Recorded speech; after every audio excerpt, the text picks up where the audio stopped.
Members.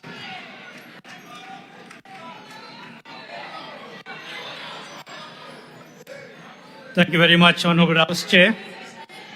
Honourable President, Honourable Deputy President, Honourable Speaker of the National Assembly, Honourable Chairperson of the NCOP, Honourable V.F. Slovisa, the President of the Inkatha Freedom Party, fellow South Africans.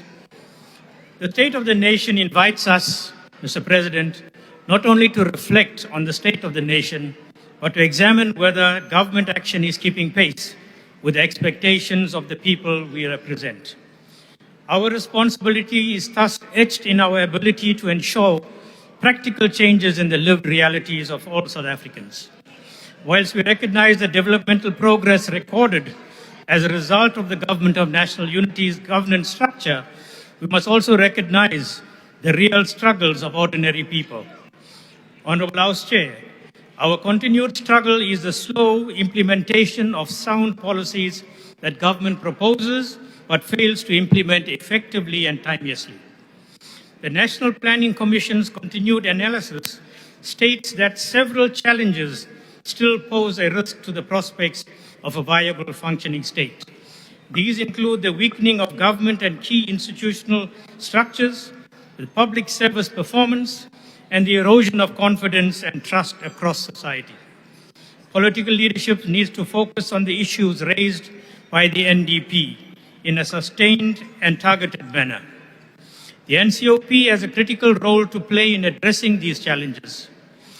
The NCOP will therefore advance the implementation of plans as pronounced in this President's State of the Nation address by addressing three-sphere planning weaknesses and disjunctures and focusing on advancing the transformation priorities of provinces, metros, and districts. Yesterday, I was pleased, Mr. President, to hear the Honourable Mamabolo acknowledging the importance of the three-sphere planning. I wish to encourage all provinces to recognize the value of three-sphere planning in order to achieve the objectives of a developmental state. Mr. President, the IFP will ensure that the NCOP plays an effective role in overseeing the implementation of plans announced in your 2026 State of the Nation address. Honourable House Chairperson, as we reflect on the challenges facing our nation, we must focus on how to ensure the national priorities are effectively cascaded to provincial, district, and local municipalities. We must also reflect on whether our plans reach the constituencies and communities with sufficient speed and consistency. From this perspective, the State of the Nation address must not be defined as a policy ambition alone. It must be defined by whether a household receives water, whether a young person can find work without leaving the province. In regard to taking positive steps to course correct, we congratulate the Minister of Kokta on reviewing the white paper of the local government framework. The outcomes of the review process will go beyond administrative adjustments and confront difficult questions about institutional capability. The review of this address will have long-standing challenges at the coalface of service delivery. Mr. President, the intensified focus on organized crime and gang violence is welcomed.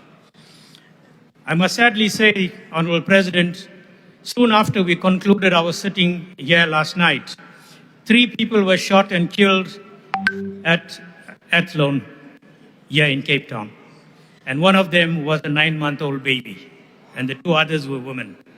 This is a sad reality in our country. This needs to stop. Communities across all provinces are anxiously looking forward to the outcomes of the Madlanga Commission. Citizens expect swift and decisive action towards strengthening the weaknesses in the criminal justice system. Young people are not only unemployed, many feel excluded from the economic future being discussed at national level. Skills development must respond to local labor markets.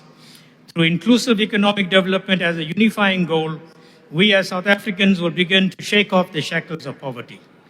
Honourable President, we acknowledge the focus on greater border management. The years of porous borders has caused a threat to our local economy, in which illegal and undocumented foreigners are unjustly benefiting from the limited opportunities that we have. Honorable President, I acknowledge your pronouncement on infrastructure prioritization, which raises expectations of ending poverty, unemployment, and inequality. Public confidence depends not only on plans announced, but on projects that are completed. As IFP, we call on Parliament to intensify its oversight to ensure that infrastructure commitments translate into complete functioning assets. Honourable members, the Government of National Unity offers an opportunity for cooperative governance, and cooperation must be seen to yield positive outcomes. As IFP, we stand ready to play our role to ensure national priorities become provincial realities and that provincial realities restore confidence in democratic governance. I thank you, Honourable House Chair. Thank you, Honourable Deputy Chairperson of the NCOP. I now invite the Honourable Premier